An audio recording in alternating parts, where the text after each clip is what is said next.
All right. So, welcome to what's really holding you back, the hidden blocks that keep you stuck, drained, and out of alignment. And I'm Robin, and I will introduce myself a little bit more in a second. Who is this class for? This class is for women over 40 who feel stuck in reoccurring patterns, habits, or circumstances, senses they are meant for more, but aren't sure exactly what's holding you back, and are carrying burdens that no longer serve you. You also desire greater peace, joy, purpose, and fulfillment. You are navigating a season of growth, transition, and reinvention. So, what you're going to learn in this class are the common mental and emotional blocks that keep us stuck, how fear, guilt, resentment, worry, and self-judgment influence our daily lives, how to identify and release the patterns that no longer serve you. You're going to learn some practical strategies for creating greater peace, clarity, and emotional freedom.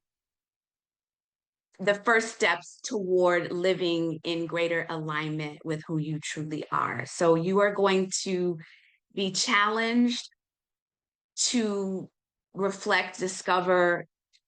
It's important that you have a reflection notebook or phone or whatever it is so that you have time after to think about some of the questions that I'm going to pose.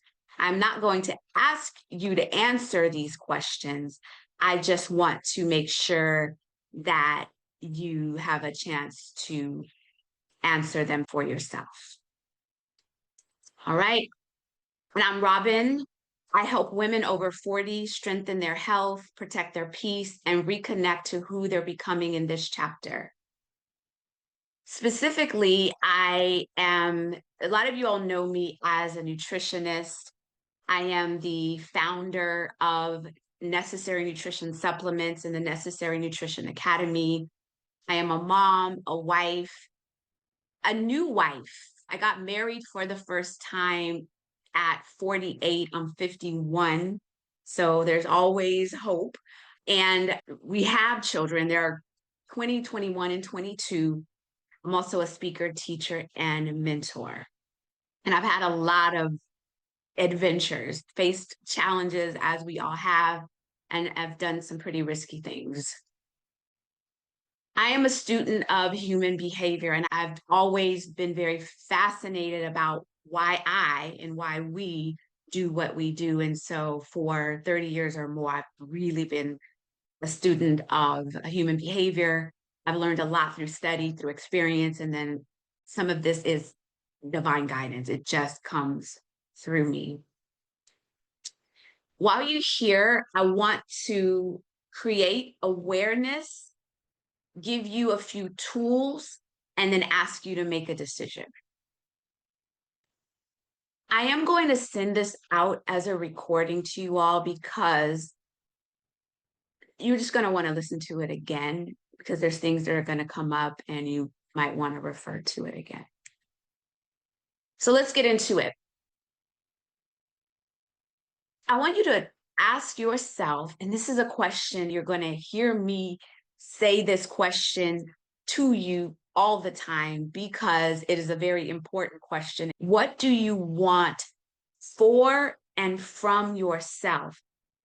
And that is very specific when I say for and from yourself, because if I ask you what you want, we often have the tendency to say, I want my children to do this. I want my spouse to do this. I want we project out what we want someone else to do. We cannot control them. This question is about what do you want for yourself and from yourself. So write that down and just ponder on that, because if you don't know what you want, it'll be very difficult for you to get it. And then sometimes we're confused about what we want And if you keep asking the question yourself, the answer will show up. The other question I want you to ask yourself, you know what you want if you do, but you don't have it. What is stopping you from having what you want? You want something, you don't have it. What is stopping you?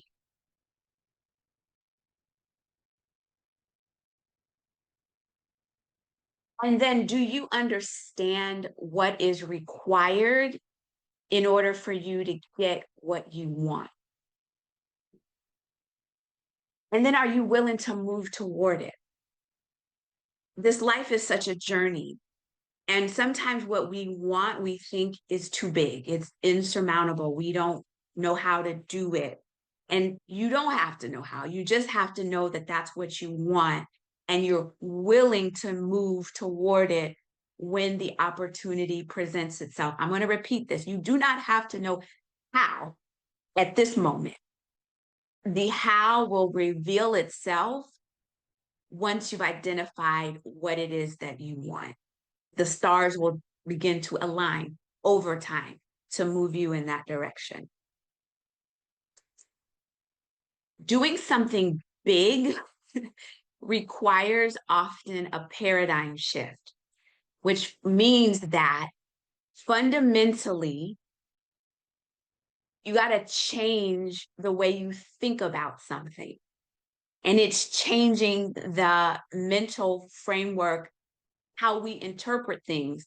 All of us are over 40 and we've been interpreting life as we have been for quite a long time.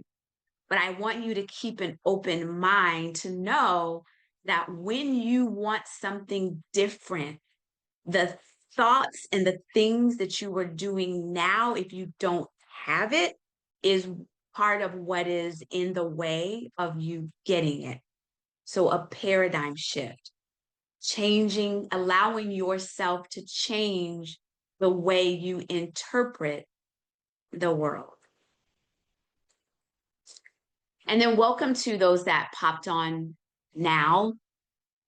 Just have your reflection journal and you'll catch up to where we are. Right now, I want to talk about the internal and external forces that are shaping you. And this part is just about bringing that awareness. If you don't understand what is shaping you, trying to change any behaviors will be very difficult if you don't understand the system behind them. So I'm going to go through the internal things that are happening and the external forces that are shaping you or that have shaped you. So with the internal forces, these are drivers that feel like this is just me, but really they're often conditioned. So the subconscious beliefs, these are invisible scripts running in the background, and they shape your decisions automatically. They filter what feels possible to you, and it reinforces your identity. It filters what feels possible.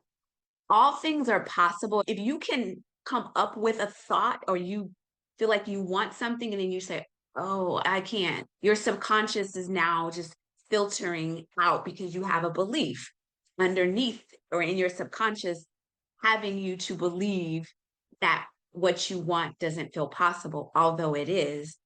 There's where the paradigm shift is. With your subconscious beliefs, you got to look at your patterns, not your intentions, but your patterns. Think about where you're stuck, you're procrastinating, self-sabotaging. There is a belief at work there. Notice reoccurring emotional reactions. When you get angry, when you feel shame, anxiety, that points to an internal or a subconscious belief, and then also some things that may have happened when it comes to anxiety, some things that may have happened in your nervous system, but we'll come to that. But this is all inside of you. When you're looking at identifying your subconscious beliefs, look at your patterns in your relationships, in your money, in your work, where you keep getting the same results. You say you want something and it's still the same. That is telling you that something is running in the background in your subconscious belief that has to be uncovered in order for you to move forward. Most of our beliefs happened when we were little. So before the age of between 7 and 10, somewhere in there, we took on whatever our beliefs were. But today, they're running our lives. I want you to begin to challenge your beliefs that show up and ask yourself, is this true? Is this always true? And what's the evidence against it? So we believe something, we believe it, and we say it's true, but is it always true? And is there any evidence against what you believe is true? Just think about that. Because again, we're looking at the internal roadblocks, but this whole journey is about what is happening inside of you, inside of me, that is blocking us from doing and having and being who and what we desire. So in order to embody a new belief, repetition rewires the brain. Can't just do it once, can't just do it twice, gotta do it 30 days or more. Journaling. You've heard of affirmations, right? You could look in the mirror, I am powerful, I'm strong.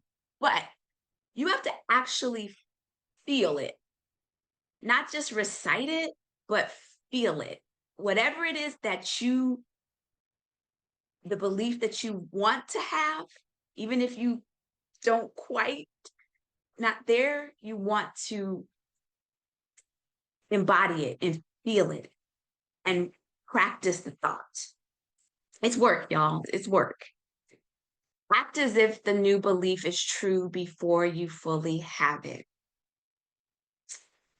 Act as if you have it before you have it. So faith is believing in the unseen. And oftentimes as humans, we want to see something before we believe it. And it doesn't actually have to work that way. There's things that are true. We just don't see them yet. Doesn't mean it's not true. And you don't logic your way out of this. You have to feel it, question it, and live it before you actually embody it, this belief. Okay, so our next one is emotional imprinting. So past experiences shape us, obviously, especially unresolved ones. So if you've had a past failure, now we're scared of trying again. Some of these, as I mentioned, will exactly relate to you, and some of this will not relate to you. Some of this will relate to other people in your lives, right? Or if we've been rejected, now we're a people pleaser. If we've had chaos in our lives, we have this need to control because we remember these things emotionally. But these are things that are ultimately holding us back. With our nervous system, if you've had chronic stress, then you might be always on edge. If you're burnt out, then there's that low motivation. Fight or flight, then we have these reactive decisions. We behave in alignment with who we believe we are. So if you've been the strong one, it means you're not asking for help. If you start but you don't finish, then that cycles inconsistency. If you say, I've always been this way, this is just how I am, this is just how I do things, then you become resistant to change. If you can open up the possibilities and just allow new ideas to enter. Just allow them, just be open-minded. And then we have our habit loops. Our brain is wired for pleasure. There's a cue that comes in, then there's a behavior, and then there's a reward. Some of us, if we're stressed, we go for sugar or salt because that gives us temporary relief. It doesn't solve anything, but it gave us the temporary relief. Or if we're bored, then we're scrolling because that gives us that stimulation. Fatigue, go to that caffeine, quick boost, but it still keeps us in the loop. We're just getting that temporary reward. All right, let's talk about external forces that are shaping you. So those were internal. Nobody can see those. Those are in you. Now, these are the things that are shaping you that are outside. And these are so powerful, but often overlooked. Think about anything that you want to achieve, and I want you to realize what environment is at force. So your surroundings influence your behavior more than willpower. So if you've ever tried to figure out, why don't I have willpower or why can't I do a thing? It has to do with your environment. So what food is in your home, if you were wanting to shift an eating plan or paradigm, but everybody in your house is doing something different, it would be very difficult for you to do it. Whoever you're around, whatever your daily structure, if your environment doesn't support your goals, you're fighting an uphill battle. And then we have this social conditioning. As women, we've been taught to put ourselves last. We think we're aging. Someone told us that has to mean decline, or that at this age, we should have it all together by now. Just newsflash, none of us have it all together. Nobody has it all together all the time because things are just changing. And these messages shape guilt, pressure, and then unrealistic expectations that we put on ourselves. People around you will either regulate or dysregulate you. So your relationships are either giving you energy or pulling away from you. So if you have a supportive environment, you will grow. If you have a critical environment, you will contract. If you have draining relationships, you will have emotional exhaustion. And I want you to stay open to the fact, because someone out there is saying, yes, I have these things. I have this draining relationship. I have these draining people in my life, and I can't get rid of them. Your brain is saying you're stuck there. Be open-minded. Now we're dealing with external information overload, but information overload breeds confusion, indecision, and paralysis. Like there's too much information, so we can't make a decision. That too many inputs, and there's no clear action.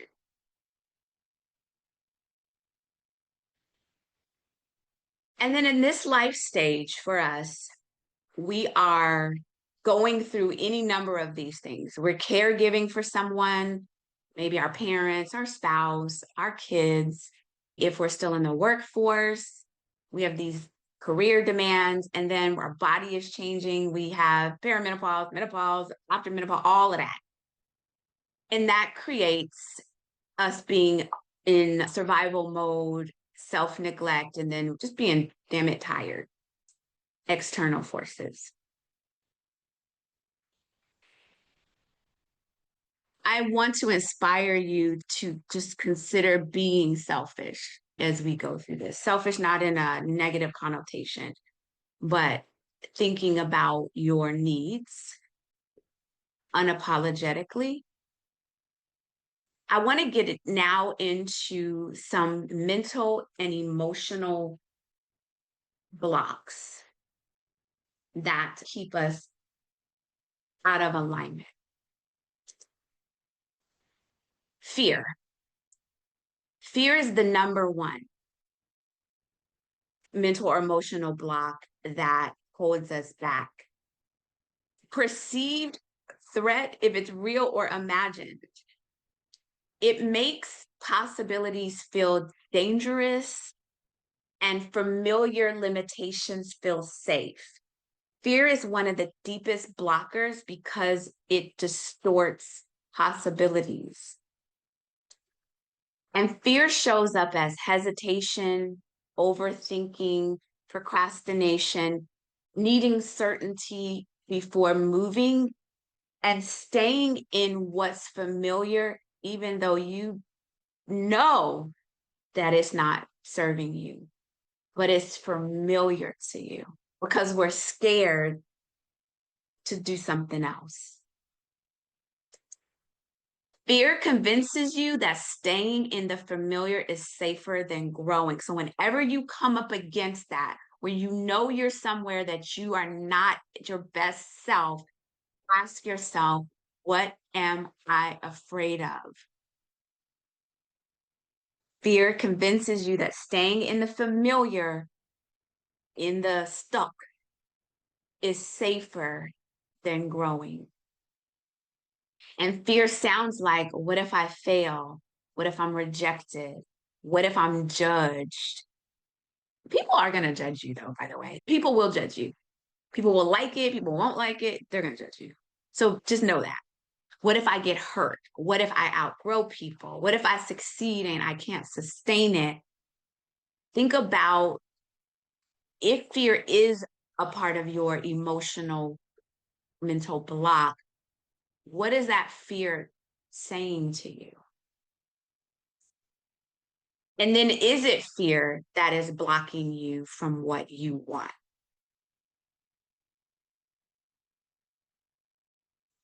And so here are some reflection questions in addition to that. Ask yourself, what are you afraid of?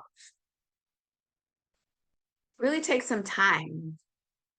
And then if you remove the fear, what would you do? You know that you have it, but if you took it away, what would you do? What would you accomplish? Where would you go? What would you change if you weren't afraid? This is just calling it out. Again, we don't have to solve it all right now. We just have to call it out. If I had no fear, I would. What would you do? And because I'm scared, I won't or I don't.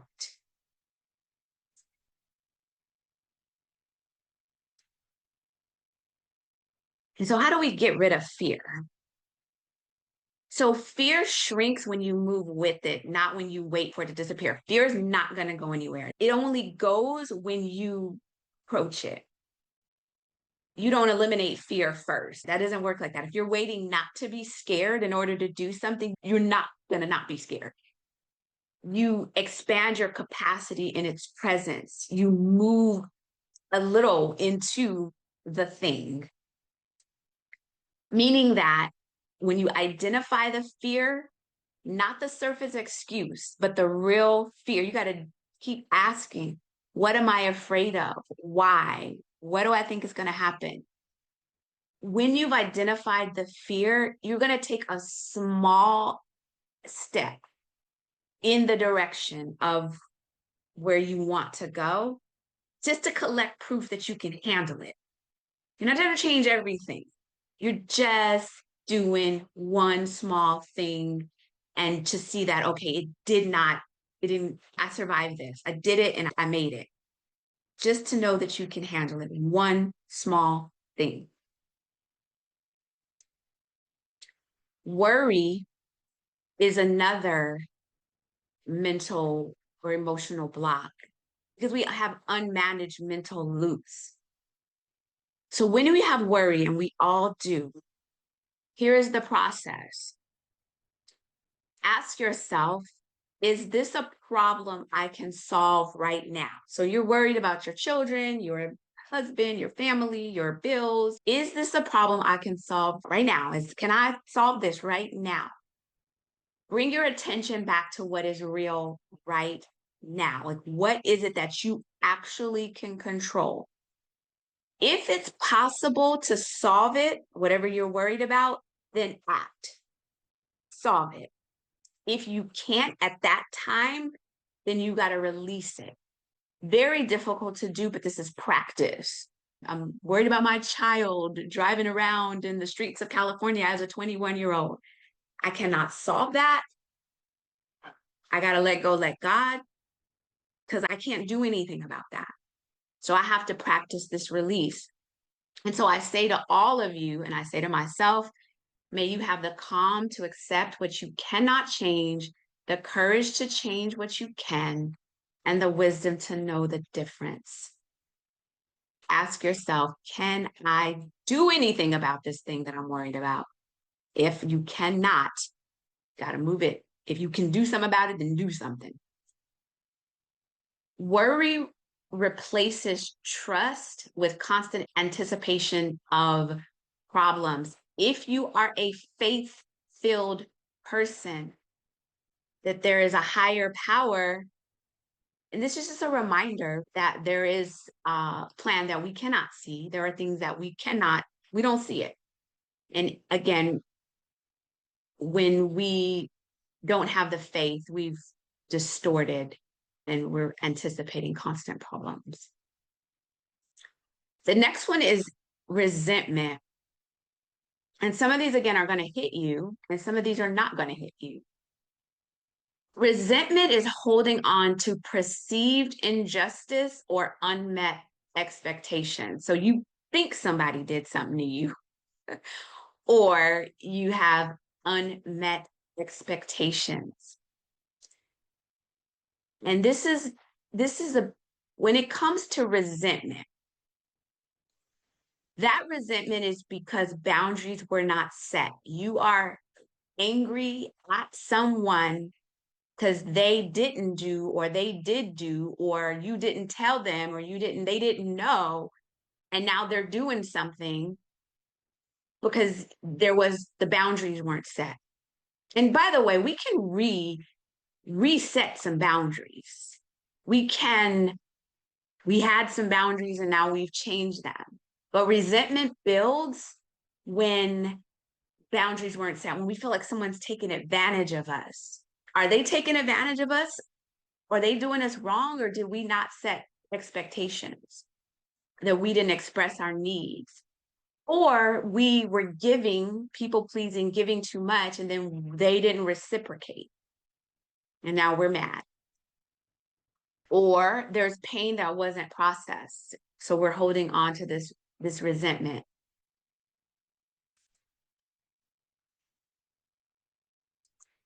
Resentment is sustained. So if you are carrying resentment, this is how you've put it in your purse and now you're taking it with you everywhere by replaying events. We go back and we think about the harm, the hurt, the whoever did what, and we replay them, and then we get mad and we want to cry, but we went back into the past and brought them back. We have these internal narratives. It's not fair. You know, when little kids are like, Mommy, that's not fair. And then some parents are like, life is not fair. We have this resentment because we believe it wasn't fair, and it may not have been, but we have to reframe the way we're looking at a thing. And then we have an emotional attachment to being somebody did something to us and we can't let that go. Because why can't you let it go? Why? We think I don't want them to feel like I forgot, or we're holding on to it. We just dug into it. We are just going to stay mad at them forever.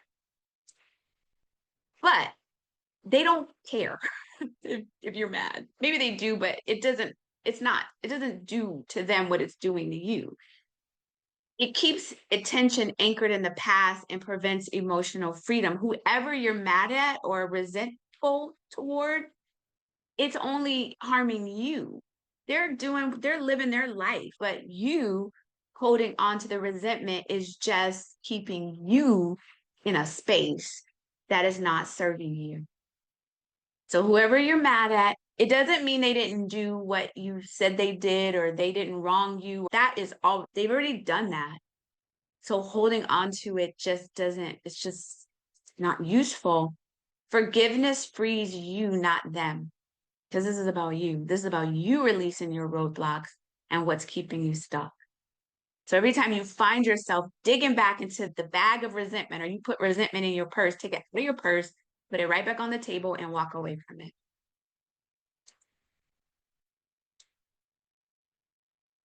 When you're feeling some kind of a way, identify the original disappointment. What are you resentful for? Who did what? Just identify it. This is what it is. And allow yourself to be fully pissed off, cry, whatever it is. Just get all in it. And then reframe it. What did this teach me? How did this shape me? Because everything is a teacher. Everything is shaping us. Everything is trying to move you toward where you want to go. Everything is a lesson if we would have it. So when you look at it and see it as a teacher and ask, what did this teach me? How did this shape me? And you get the answer, it's easier to release it. You grow from this stuff. And you don't bypass pain, you transform what it means to you. Again, reframing it. Repeat. What did it teach me? How did it shape me? Guilt. Guilt arises when you believe that you violated a standard, value, or expectations, real or perceived. Do you ever feel guilty if you want to rest? Or, oh my gosh, I didn't wash the dishes, or just you feel guilty for just doing something that you really know you should do, but all of a sudden you just feel guilty about it. So there's healthy guilt and there's chronic guilt. Healthy guilt, you violated one of your own standards, it nudged you toward correction, and it leads you to growth and responsibility. So you did something that violated your own standards and you corrected it and it grew from it. That's healthy guilt. Unhealthy guilt, on the other hand, you feel bad for things that are not your responsibility. You're carrying other people's expectations, emotions, or outcome. You feel bad for things that are not your responsibility. And we're carrying other people's expectations, emotions, or outcomes.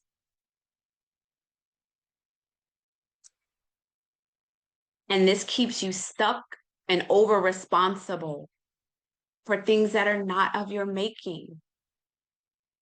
On other grown people, if you have children or grandchildren, this is a little bit different because we are responsible for them. But grown people, and you have to ask yourself, did I actually do something wrong, or am I just uncomfortable? So when you're resting on the couch and you feel guilty because you're taking a nap, is that wrong? Or you just feel uncomfortable because in your mind you've told yourself that you're supposed to be doing something else? Ask yourself, did I do something wrong, or am I just uncomfortable?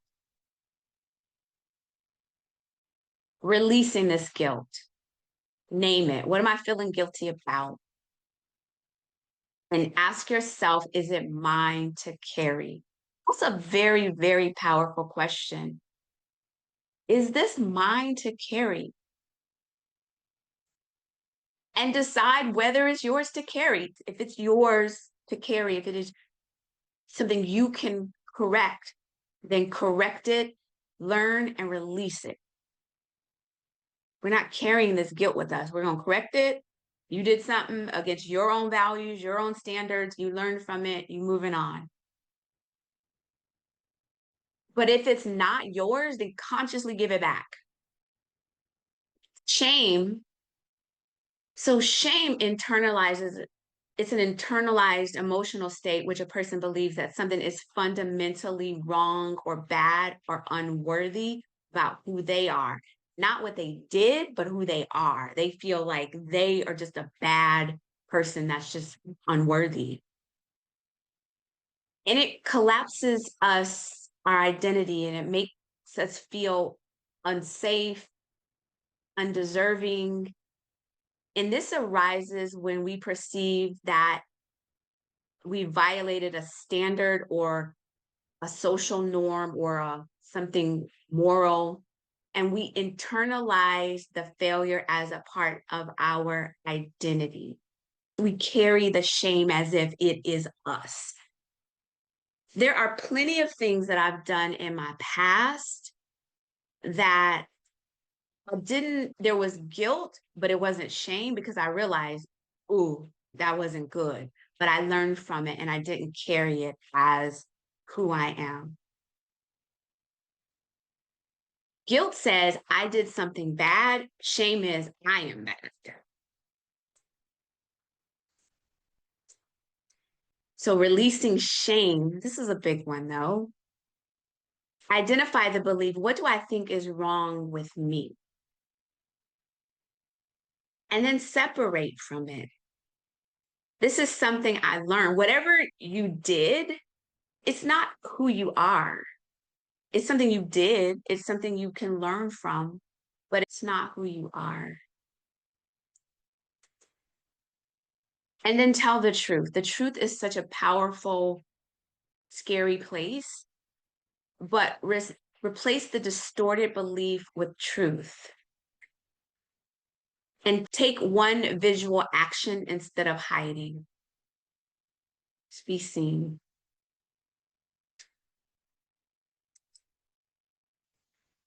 And then we're going to end with self-doubt. Everyone has a level of self-doubt.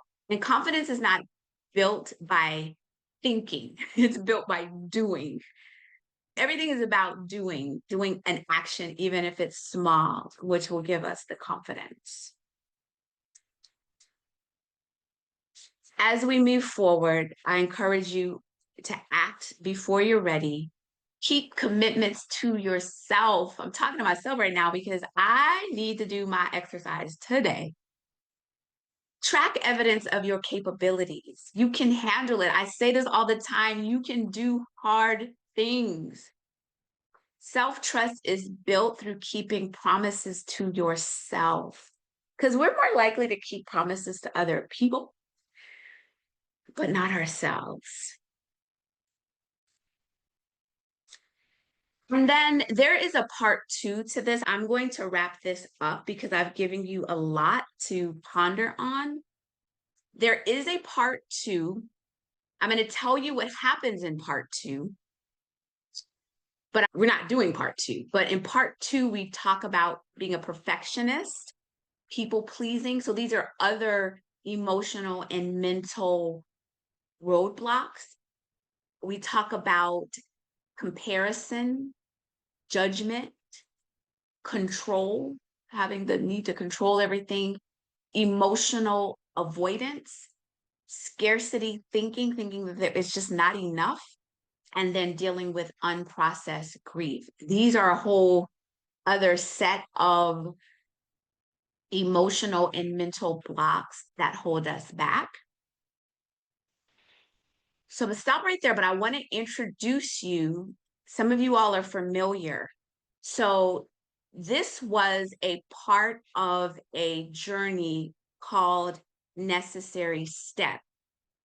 And there's some of you who have been through the journey, and this is a refresher.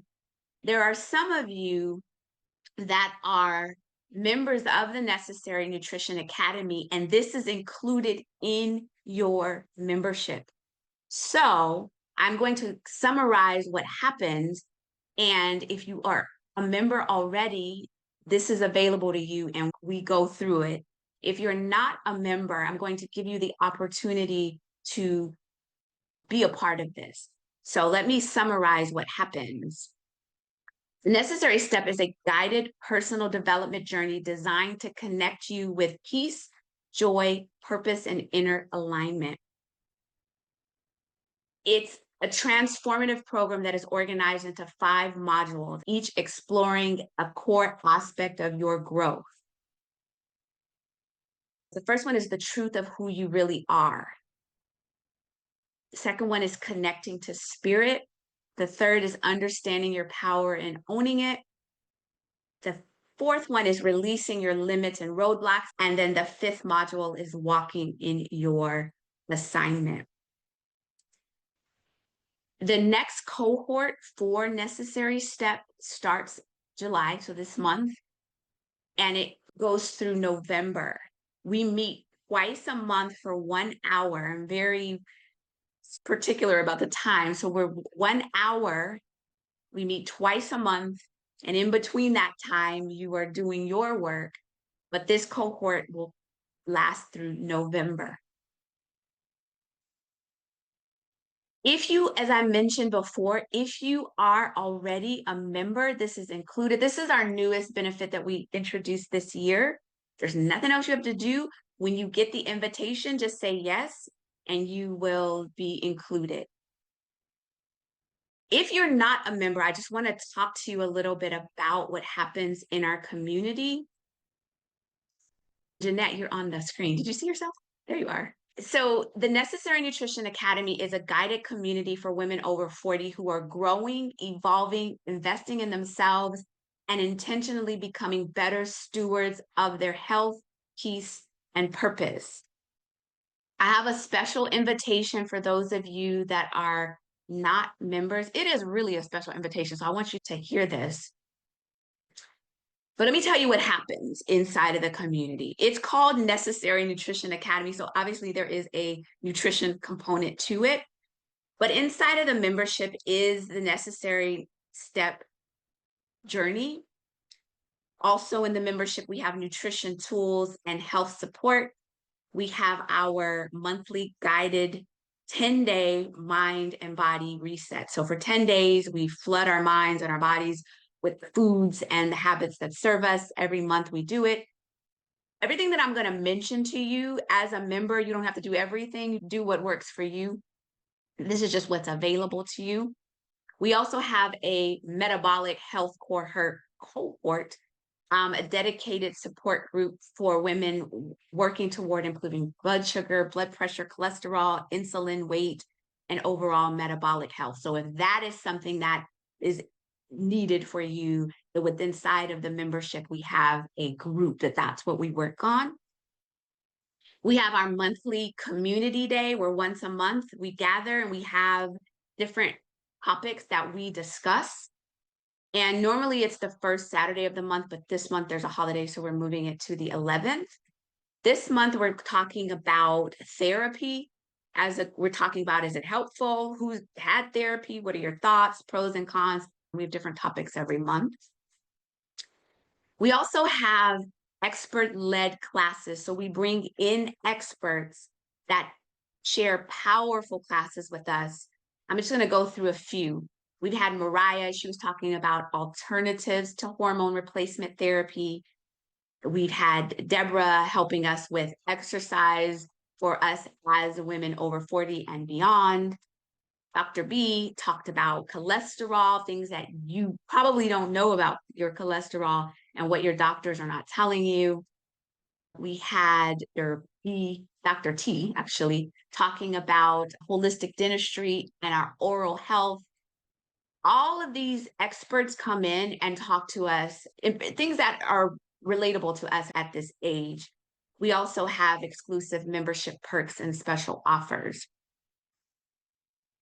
So what happens after you join? You have immediate access to our new hub where you can find our on-demand class library, which has some of the classes that I mentioned. These experts come in live, and then those classes are then added to our hub.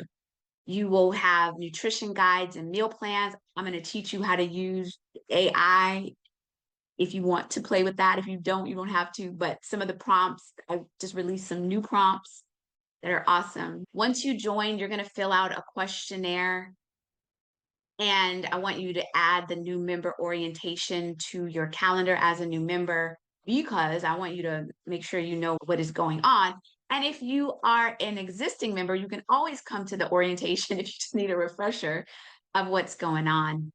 Based on the responses in your questionnaire, I'm going to point you in the direction to what resources would best serve you. So if you're having issue with blood sugar or blood pressure, I'm going to guide you as to what will help you with that. If you are wanting to uncover the roadblocks and do something transformational with your personal life, I'm going to point you in that direction as well. You can expect structured guidance for your health and personal growth, strategic framework so you can stop guessing, live support and meaningful connections, a safe space to grow. When some of these programs that we do, I don't record them anymore. There's some that I do, some that I don't, because when we start talking really intimately, I don't want that recorded. And we have ongoing programs aligned with women in midlife and what we're actually navigating. And then I'm going to, because it's the end, so I'm going to tell you this, and then I'm going to just ask a couple of the members if they're willing to share some of their experience. But we have a new way to join, and this is the decision. So those that are not members right now, we invite you. You can join today for $27. Listen, that's $27 a month. However, you can join for 1 month and say, oh, these people are nuts. I'm leaving. And it's okay. Come in, check it out, see what Necessary Nutrition has to offer. And we've made it easy for you to do that. And so the decision, I actually want you to make, well, the decision is to join if it speaks to you and take the necessary step. Be a part of that journey with us. I want to see if any of the members, if any of y'all are willing to share, if you're okay with that, what being a part of the membership has, what value have you found? Has it been useful for you, Jeanette? You know, Yeah. by far has been the best bang for your buck, only Yeah. it hits on every emotional, nutritional, you're not crazy. No. All the issues that pop up. I'm almost 69 years old, and it it makes you kind of wonder, do I just give in now? What do I and the stressors keep coming. What do you do with those stresses? It seems like there is a class for every avenue of our lifestyle. It's not just food, but the food in itself, as I've mentioned before, I'm off my diabetes pills after 20 years. And to me, Yeah. that's huge. I That was on is huge. shots, you know. So Gosh. that and cholesterol, and I've lost some weight. I finally got the needle moving, and it is doable. Thank you. I sincerely just appreciate your participation, your feedback, your honesty, everything. I really, really do. I think it's a mutual thing. I get so much from you all get so much from each other, you get so much from Necessary Nutrition. So it's just all one big goodness, if that's a right word. So thank you for that. I appreciate that. Is there anyone more willing to just share? This is Hey, Ave. Ave. Like Jeanette, I would like to say that it's been God sent. The Thank you. the information, the way how you present the information, just being able to have those thought provoking questions that you put out there for us to just really do a deep dive about all the aspects of life. It has been an amazing journey, and I am still learning and thriving and growing. It is truly, truly a blessing that you started this because it was truly needed. Thank you. Thank you so much. I appreciate that. My desire is to grow this community so that more people, or the people that need to be touched, are touched. And I want it to be affordable and not prohibitive to anybody.